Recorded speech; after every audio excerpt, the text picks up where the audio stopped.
துலாம் ராசி அப்படின்னு பார்க்கும் பொழுது, துலாம்க்கு ஆல்ரெடி உங்களுடைய வீட்லயே ராகு இருக்குது. அதாவது சுவாதி நட்சத்திரம்னாலே ராகு சாரத்தை வாங்கினது தான். ஆல்ரெடி சுவாதி நட்சத்திரமா இருக்கவங்களுக்கு வந்து அபரிதமான ஒரு லக் இருக்குன்னு சொல்லுவாங்க.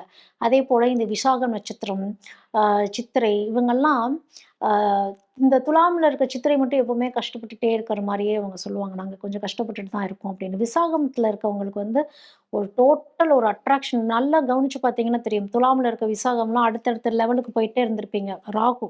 ராகு வந்து உங்களுக்கு அவ்ளோ ஃபேவர் பண்ணியிருந்திருக்கும். என்ன அப்டின்னா, பெர்சனல் லைஃப்ல கொஞ்சம் கவனம் செலுத்திக்கணும்.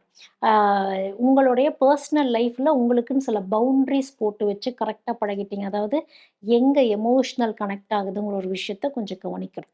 எமோஷனல் கனெக்ட் ஆகுற ஒரு விஷயத்துல கரெக்ட்டா ஃபோக்கஸ் பண்ணிட்டீங்கன்னா, அந்த லிமிட்டேஷனோட கரெக்ட்டா இருந்துட்டீங்கன்னா, லைஃப் கரெக்ட்டா இருக்கும். ஏன்னா, விசாகம் நட்சத்திரத்த பொறுத்தவரைக்கும் 2 விஷயம் இருக்குது. சுய கட்டுப்பாடு, சுய ஒழுக்கம்ங்கிறது கொஞ்சம் அவசியம் விசாகத்துக்கு. இன்னொரு விஷயம் என்னன்னா, கடன் வாங்கக்கூடாது விசாகம். விசாகம் கடன் வாங்கிட்டீங்க அப்டின்னா, இப்ப துலாம்ல இருக்க விசாகம் கடன் வாங்கியிருக்கீங்கன்னா, கடன் அடைக்கிறது ரொம்ப கஷ்டம். இப்ப துலாம்லாம் நீங்க ரொம்ப நல்லா இருக்க போறீங்கன்னா, விசாகம் நட்சத்திரத்தில இருக்கவங்க எங்கெங்க நாங்க கடன் பட்டுட்டோம்னா, கடன் அடைக்கிறது மிக மிக கஷ்டம். இப்ப செவ்வாய்க்கு வருது இல்லையா? அவிட்ட நட்சத்திரம் சாரத்த வாங்குது அப்படிங்கும்போது, ராகுவிலிருந்து செவ்வாய்க்கு வருது, செயல்பாட்டு முறைக்கு வருதுங்கிறப்போ, ஆல்ரெடி வந்து துலாத்துல சூரியன் நீசம். சூரியன் நீசம்ங்கிறப்போ, செவ்வாய் சம்மந்தப்பட்ட விஷயங்கள், செயல்பாடுகள் கொஞ்சம் கம்மியாகவே தெரிஞ்சாலுமே, ஃபேவர் பண்ணி ஹெல்ப் பண்ணக்கூடிய இடத்துலயே செவ்வாய் வருது. அப்போ செயல்பாட்டு முறைகள் வந்து கரெக்ட்டா இருக்கணும். நெறைய ஆப்பர்ச்சுனிட்டீஸ் கிடைக்கும். ஏன்னா, ஆல்ரெடி ராகு வந்து நெறைய ஆப்பர்ச்சுனிட்டீஸ் கிரியேட் பண்ணி தான் வச்சிருக்கோம். எத சூஸ் பண்றது, எத பிரையாரிடைஸ் பண்றதுன்னு தெரியாது. ஒரே விஷயம் தான். லாங் டர்மா எப்படி இருக்க போகுது? அங்க போய் நம்ம கம்ஃபர்டபுளா இருப்போமா, இருக்க மாட்டோமாங்கிறது செகண்டரி. ஆனா, செல்ஃப் ரெஸ்பெக்ட்டோட இருப்போமா? இது நம்மளுக்கு ஒரு குரோத்த குடுக்குமா? ஃபர்ஸ்ட்டு செல்ஃப் ரெஸ்பெக்ட்ங்கிற விஷயத்த எப்பவுமே துலாம் ஞாபகத்துல வச்சுக்கணும். முக்கியமா விசாகம் நட்சத்திரத்துல இருக்கக்கூடியவங்க செல்ஃப் ரெஸ்பெக்ட்ங்கிற விஷயத்த கவனிச்சுக்கணும். சுவாதி நட்சத்திரத்துல இருக்கக்கூடியவங்களுக்கு வந்து வெளியிலருந்து யாருமே உங்களுக்கு எதிரிகள் கிடையாது. உங்கள் எண்ணமே எதிரி. அதனால வந்து உங்களோட எண்ணத்த வந்து விரிவடைய வச்சுக்கிட்டு, அக்செப்டன்ஸ்குள்ள போயிடணும். ஏன்னா ஆல்ரெடி ராகு உங்களுக்கு அதே மாரி தான் ரிவர்ஸ் திங்கிங்கே பண்ண வச்சுட்டு இருந்திருக்கும். சுவாதி நட்சத்திரத்துல இருந்த துலாம்க்கு. எல்லாமே நல்லதாவே தான் கிடைச்சிருக்கும். திடீர் திடீர்னு பட்டு பட்டுன்னு ஒரு கோவம், ஒரு சிச்சுவேஷனையே ஸ்பாயில் பண்ணக்கூடிய ஒரு அமைப்பு. இப்ப செவ்வாய்க்கு வந்தவுனே, அதாவது அவிட்டம் நட்சத்திரத்துக்கு வந்த உடனே என்ன ஆகும் அப்டின்னா, நீங்க ஆக்டிவிட்டீஸ்ல நெறைய இறங்குவீங்க. கலை சம்மந்தப்பட்ட விஷயங்கள்ல நெறைய ஈடுபாடு குடுக்க குடுக்க உங்க எஃபோர்ட்ட போடுங்க அதுல. எஃபோர்ட்ட போட போட இந்த மாயைங்கிற விஷயம் வந்து சுவாதி நட்சத்திரத்துல இருக்கவங்களுக்கு விலகும். சித்திரை நட்சத்திரத்துல இருக்கவங்களுக்குமே அப்படித்தான். உங்களுக்கு வந்து ரியாலிட்டி அப்படிங்கிற ஒரு விஷயம். நீங்க வந்து நெறைய வேலை பார்க்கணும்.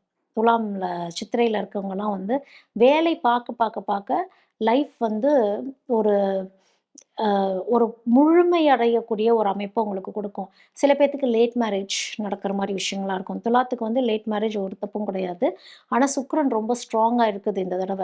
ஆ இந்த அந்த அதாவது எப்படின்னா, ஒரு லைஃப் பார்ட்னர் அமையக்கூடிய ஒரு அமைப்பு, நல்ல ஒரு லைஃப் பார்ட்னர் வரக்கூடிய ஒரு அமைப்பு, தொழில் நல்ல ஒரு குரோத் கொடுக்கக்கூடிய அமைப்பு, எல்லாமே இந்த ராகு, கேது வந்து உங்களுக்கு குடுக்குது. நிதானத்தை குடுக்குது.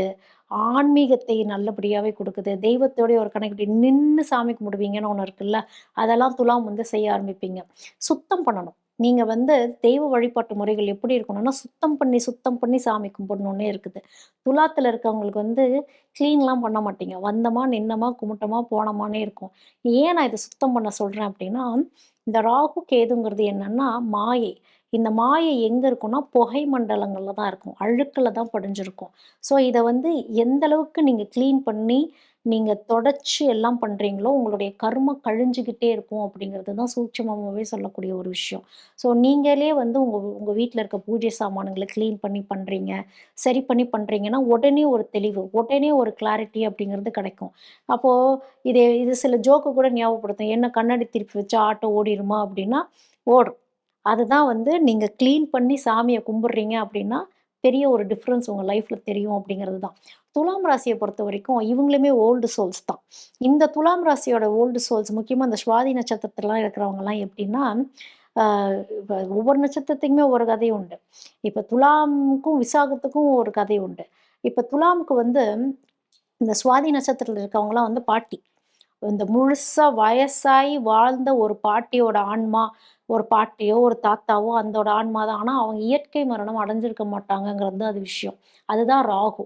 அந்த ராகு திரும்பவும் வந்து தான் வாழ்க்கைய முழுசா அனுபவிச்சு பார்க்கறதுக்காக பிறந்த ஒரு அமைப்பு அப்படிங்கிறப்போ, உங்களுடைய முன்னோர்களுக்குமே வந்து அப்பப்போ ஞாபகம் வச்சுக்கணும். யார் நம்மளுடைய முன்னோர்கள்? அவங்க பேர்ல ஏதாவது ஒரு அன்னதானம் குடுக்கறது.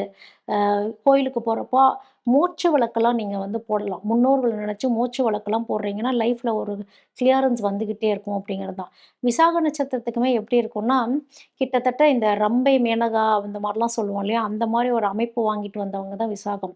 அதனால தான் வந்து விசாகம் ஒழுக்கத்துல ரொம்ப கான்சன்ட்ரேட் பண்ணிட்டு இருக்கணும். கடன் பற்றக்கூடாது. எல்லாமே ஒரு பிரம்மாண்டத்த நோக்கி போகிற மாரி விசாகம் பெரும்பாலும் அப்படி இருந்துருவாங்க. எல்லாமே ஒரு எக்ஸ்பான்ஷன். விசாகம் நட்சத்திரங்க இருக்கவங்களுக்கு எல்லாமே எக்ஸ்பேண்ட் ஆயிட்டே தான் இருக்கும் லைஃப். ஸோ அந்த எக்ஸ்பான்ஷனுக்கு ஒரு லிமிட்டேஷன் அப்படிங்கிறது வச்சுக்கணும். பெரும்பாலும் விசாகம் வச்சுக்க மாட்டாங்க. செழிப்பா தான் இருப்பாங்க. துலாம் விசாகமா இருக்காங்கன்னா, லைஃப் ரொம்ப செழிப்பா இருக்கும். ஆனா பெர்சனல் லைஃப்ன்னு ஒரு விஷயம் பார்க்குறப்போ, நெறைய வாழ்க்கையில அடிபட்ட மாரியே பெரும்பாலான விசாகம் இருப்பாங்க. அதத்தான் கரெக்ஷன் பண்ணிக்கணும் அப்படிங்கிறத நான் சொல்றேன்.